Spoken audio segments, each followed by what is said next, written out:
एक दिन राजकुमार सिद्धार्थ अपने चचेरे भाई देवदत्त के साथ बाग में घूमने के लिए गए। जहां सिद्धार्थ कोमल हृदय का बालक था, वहीं देवदत्त झगड़ालू व कठोर स्वभाव का था। सिद्धार्थ की सभी प्रशंसा करते थे, देवदत्त की प्रशंसा कोई नहीं करता था।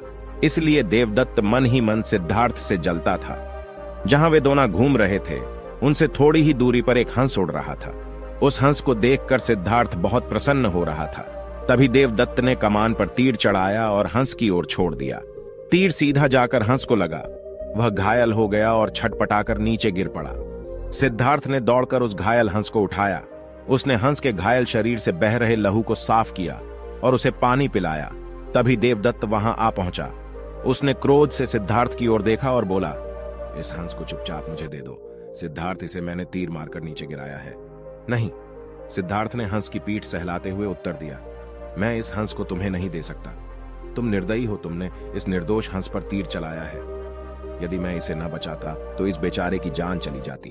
देखो सिद्धार्थ, देवदत्त उसे घुरकर बोला, यह हंस मेरा है। इसे मैंने तीर मारकर नीचे गिराया है। इसे चुपचाप मुझे दे दो। यदि नहीं दोगे तो मैं राज दरबार में जाकर तुम्हारी शिकायत करूंगा। सिद्धार्थ ने उसे हंस देने से साफ साफ मना कर दिया। देवदत्त राजा शुद्धोदन के दरबार में जा पहुंचा और सिद्धार्थ की शिकायत की।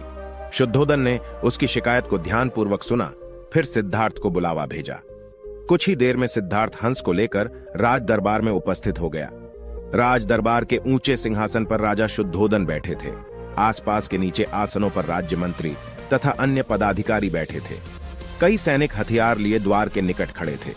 शुद्धोदन के संकेत करने पर देवदत्त सिर झुकाकर बोला, महाराज, जो हंस इस समय सिद्धार्थ के पास हैं, वह मेरा है। इसे मैंने तीर मारकर पृथ्वी पर गिराया था। सिद्धार्थ ने इसे उठाकर इस पर अपना अधिकार कर लिया है। यह हंस मेरा है, कृपया इसे मुझे दिलाया जाए। राजा शुद्धोदन ने सिद्धार्थ की ओर देखा और बोलने की ओर संकेत दिया। सिद्धार्थ ने सिर झुकाकर शांत स्वर में कहा, महाराज, यह हंस निर्दोष है। यह बिना किसी को कोई कष्ट दिए उड़ा जा रहा था। देवदत्त ने इसे तीर मारकर घायल कर दिया। मैंने इसका उपचार किया है, इसके प्राण बचाए हैं। मैं समझता हूं कि प्राण लेने वाले से अधिक प्राण बचाने वाले का अधिकार होता है।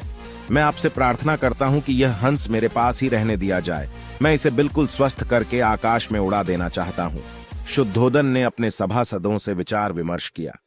वे सभी एक ही स्वर में बोले, महाराज, राजकुमार सिद्धार्थ का कहना बिल्कुल ठीक है। जीवन लेने वाले से बचाने वाले का अधिक अधिकार होता है।